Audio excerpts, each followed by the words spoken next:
छात्रों, आज हम लोग अनिवार्य संस्कृत खंड से वीरः वीरेण पूज्यते नामक पाठ का अध्ययन करेंगे।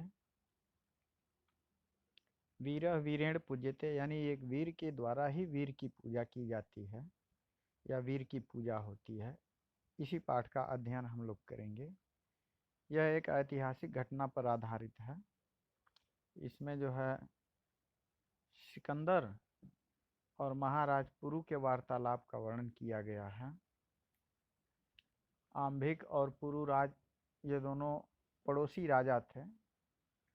आपस में हमेशा लड़ाई झगड़ा किया करते थे, जिसमें आंभिक हमेशा हार जाता था पुरुराज से। इसीलिए वह पुरुराज से बदला लेने के लिए एक विदेशी आक्रमणकारी सिकंदर को आमंत्रित किया और इस तरह से सिकंदर का आगमन भारत में होता है। एक सैन्य शिविर लगा हुआ है। कह रहे हैं कि स्थानम यानी स्थान है।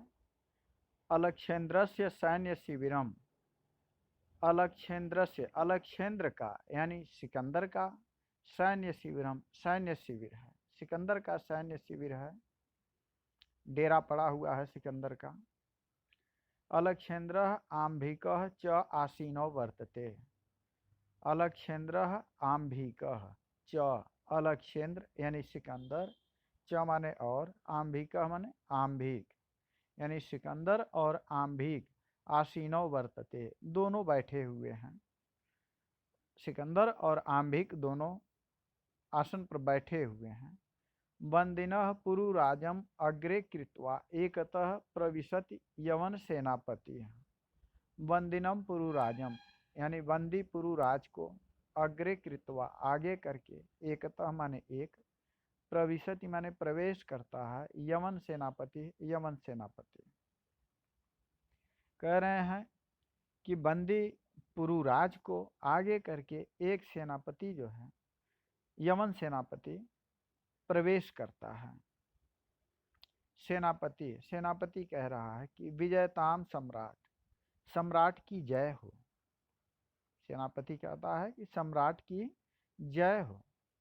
तो पुरुराज भी कहता है एस भारत वीरो अपि यमन राजम अभिवादयते। एस भारत वीरो अपि, इस भारतीय वीर का भी, अपि माने भी, यवन राजम अभिवादयते, यमन राज को अभिवादन करता है। यानी यह भारतीय वीर भी यमन राज का अभिवादन करता है। तो अलक्षेंद्र कह रहा है, साक्षेपम व्यंग कर रहा है, व्यंग कस रहा है। कह रहा अहो अच्छा, बंधन गतः अपि आत्मानम वीर इति मन्य से पुरुराज। कह रहा कि बंधन गतः, बंधन में बंधे हुए हो, अपि माने भी यानी बंधन में बंधने पर भी, आत्मानम यानी अपने आप को, वीर माने वीर पुरुष, इति माने ऐसा, मान्य से पुरुराज ऐसा मानते हो पुरुराज। यानी कह रहा है कि अच्छा, बंधे होने के बाद भी अपने आप को वीर मानते हो पुरुराज। तो पुरुराज कह रहा है यमनराज, हे यमनराज, सिंह अस्तु सिंह एव वने वा भवतु पंजरे वा। कह रहा है पुरुराज कि हे यमनराज, शेर तो शेर ही है, सिंह अस्तु सिंह एव यानी सिंह तो सिंह ही है, वने वा भवतु पंजरे वा, वो वन में हो या पिंजरे में हो। शेर तो शेर ही होता है, चाहे वह जंगल में हो या पिंजरे में हो। तो अलक्षेंद्र क्या कह रहा है, अलक्षेंद्र क्या कह रहा है, किंतु पंजरः स्थः सिंहः न किमपि पराक्रमते।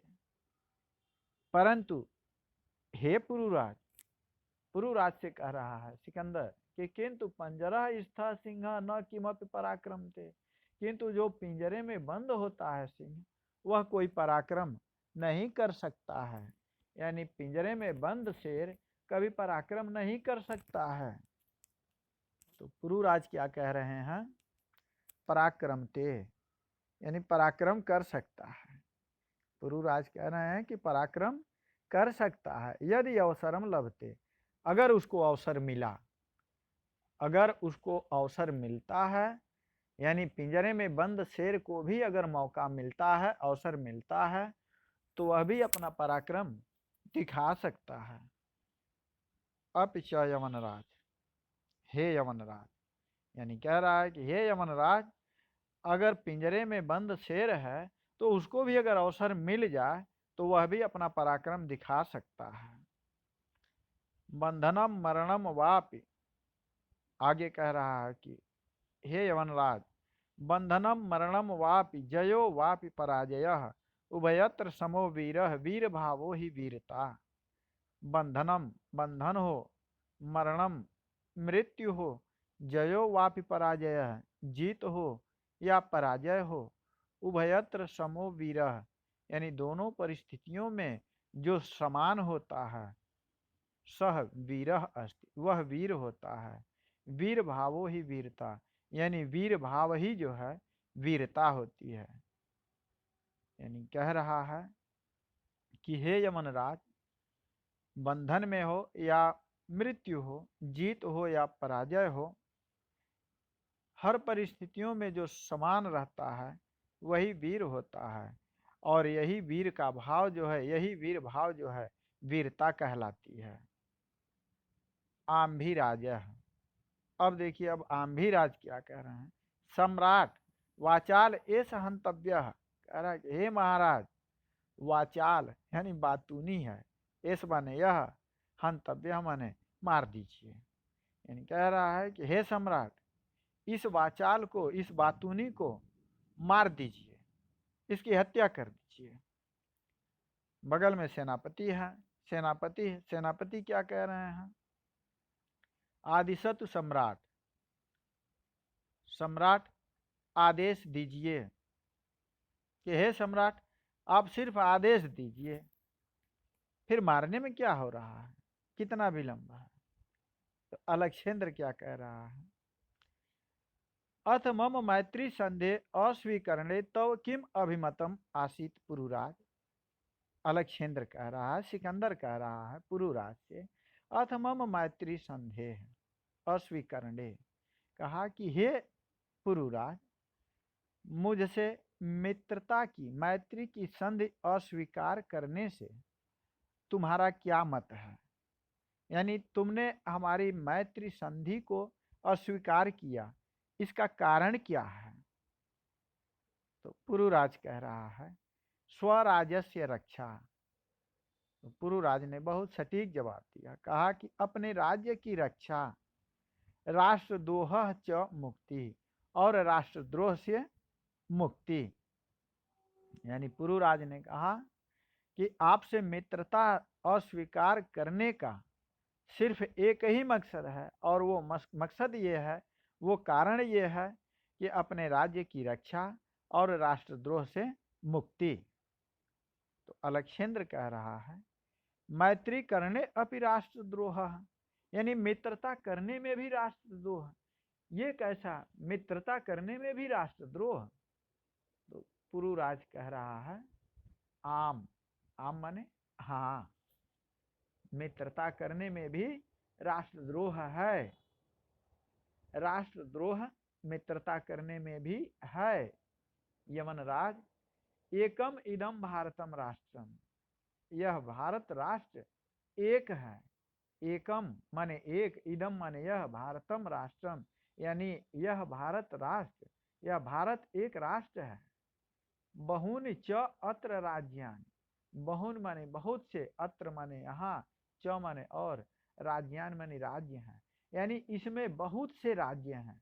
भारत एक राष्ट्र है और इसमें बहुत से राज्य हैं। बहवः च शासका, और बहुत से शासक भी हैं। यानी कह रहा है कि हे यमनराज, यह भारत एक राष्ट्र है और यहाँ बहुत से राज्य हैं और बहुत से शासक हैं। त्वम मैत्री संधिना तान विभज्य भारतम जेतुम इच्छस। त्वम यानी तुम, मैत्री संधिना यानी मैत्री संधि के माध्यम से तान माने उनको, विभज्य माने विभाजित करके, बांट करके, भारतम जेतुम इच्छा से, भारत को जीतने की इच्छा रखते हो। कहा कि हे पुरुराज, नहीं हे यमनराज, तुम मैत्री करके उन सभी राजाओं को बांट करके, विभाजित करके और पूरे भारत को जीतने की इच्छा रखते हो। आंभिक च अस्य प्रत्यक्षम प्रमाणम, और कहा कि ये आंभिक इसका प्रत्यक्ष प्रमाण है जो तुम्हारे सामने, तुम्हारे बगल में बैठा हुआ है।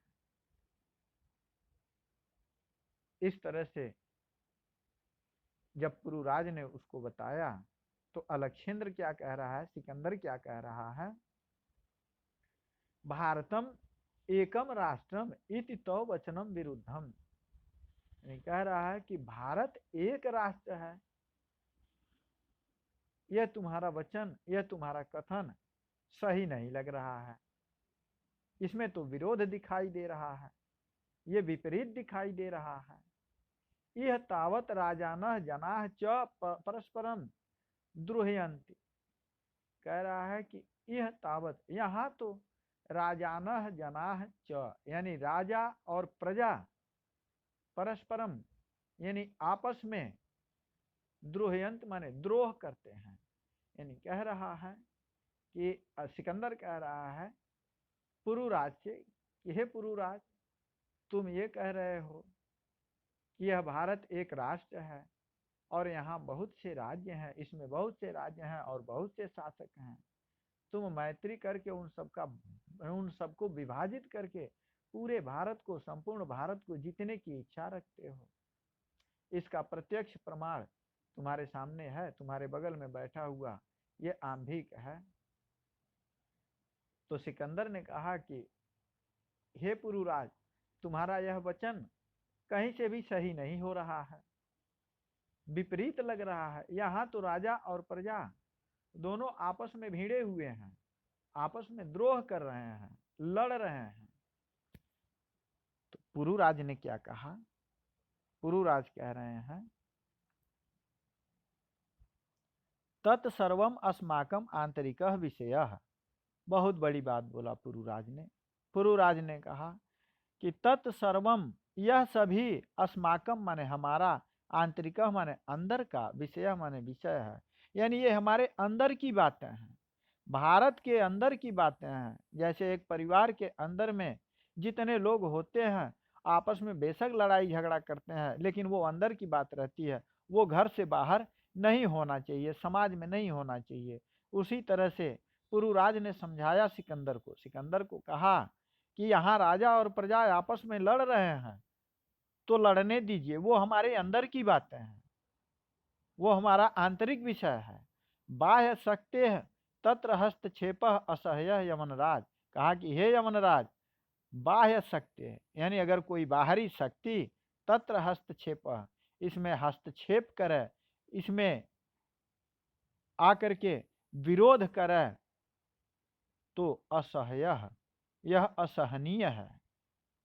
पुरुराज ने कहा कि हे यमनराज, ये सब हमारा आंतरिक विषय है, यहाँ राजा और प्रजा आपस में लड़ रहे हैं तो ये हमारा आंतरिक विषय है, इसमें अगर कोई बाहरी शक्ति आकर के इसमें हस्तक्षेप करे तो ये हमारे लिए असहनीय है, हम इसे कतई बर्दाश्त नहीं करते। हम आपस में लड़ेंगे, मरेंगे, कटेंगे, लेकिन कोई बाहरी शक्ति आकर के इसमें हस्तक्षेप करे तो ये हमसे बर्दाश्त नहीं हो सकता है।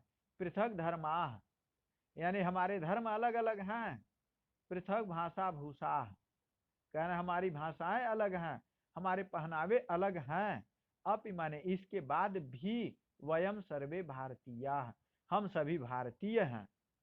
विशालम अस्माकम राष्ट्रम, हमारा राष्ट्र बहुत विशाल है। यानी पुरुराज ने कहा कि यह सब हमारा आंतरिक विषय है, सिकंदर को समझाते हुए कहा, सिकंदर को सुनाते हुए कहा, जबकि बंधन में है, पुरुराज बंधा हुआ है सिकंदर के सामने, लेकिन फिर भी एक शेर की तरह से बोल रहा है, उसके सारे प्रश्नों का जवाब दे रहा है, कह रहा है कि यहाँ राजा और प्रजा आपस में लड़ रहे हैं तो लड़ने दो, ये हमारे आंतरिक विषय हैं, इसमें तुम्हारा कोई दायित्व, कोई मतलब नहीं है इससे तुम्हारा। बाह्य शक्ति इसमें आकर के अगर हस्तक्षेप करती है तो ये हम लोगों के लिए असहनीय है। हमारे धर्म अलग अलग हैं, यहाँ अनेक धर्म हैं, अनेक भाषाएं बोली जाती हैं, अनेकों तरह के पहनावे हैं, इसके बाद भी हम सभी भारतीय हैं और हमारा भारत एक विशाल राष्ट्र है, हम उसी के संतान हैं। इस तरह से आज यहाँ पर समाप्त होता है, फिर आगे हम लोग इस कहानी को आगे पढ़ेंगे। आपका दिन शुभ हो।